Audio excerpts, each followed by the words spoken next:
Another day, another $1 million spent on weapons to be used against Americans.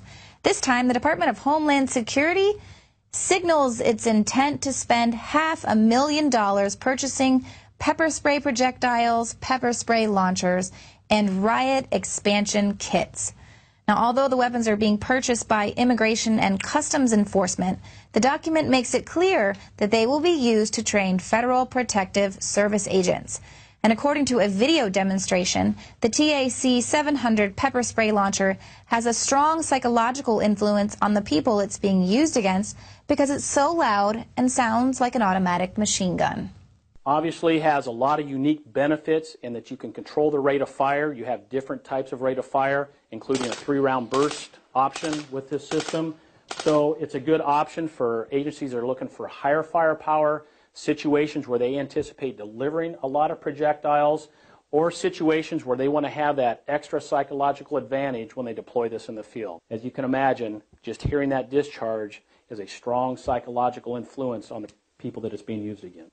Well, luckily, those pepper spray guns weren't being used yesterday. Protesters in California were demonstrating against the killing of a 13-year-old boy last week by a sheriff deputy. He shot the boy 7 times in 10 seconds for carrying a plastic rifle while he was walking down the street. But instead of pointing the blame at that trigger-happy sheriff's deputy, gun grabbers are blaming toy guns. An attorney with a gun control group said police have a hard enough job without also having to be able to quickly determine whether a gun is real or not real.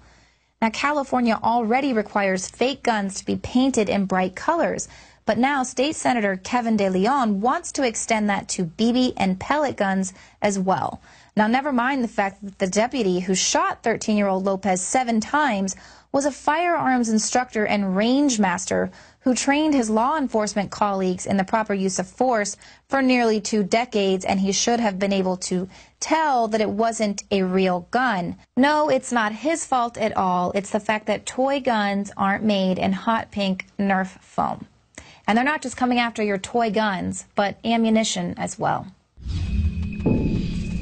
Gun control more and more is turning into a war on ammunition, leaving no doubt that this is about total disarmament.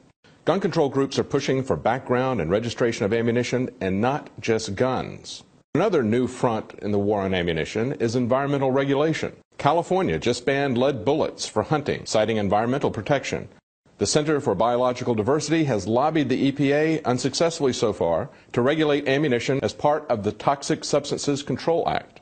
But now the only ore to lead producer in America, the largest in the Western world, has been shut down by EPA regulation.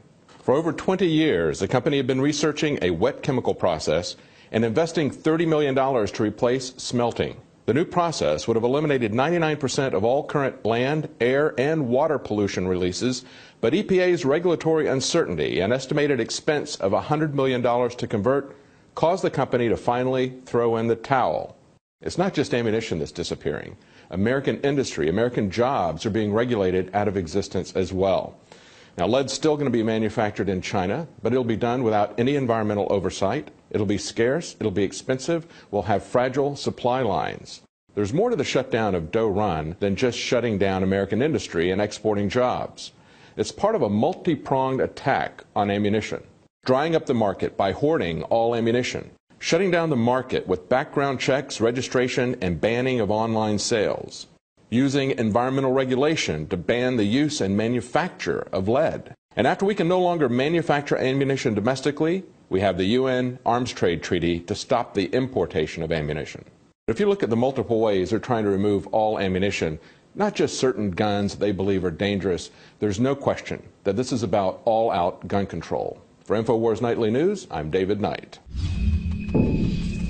Now stay with us after the show because we're going to be premiering the 2nd season of Conrad the Constitution. And then Jakari Jackson will sit down with Sheriff Mack to give us an update on the sheriff who is facing jail time to defend your Second Amendment right.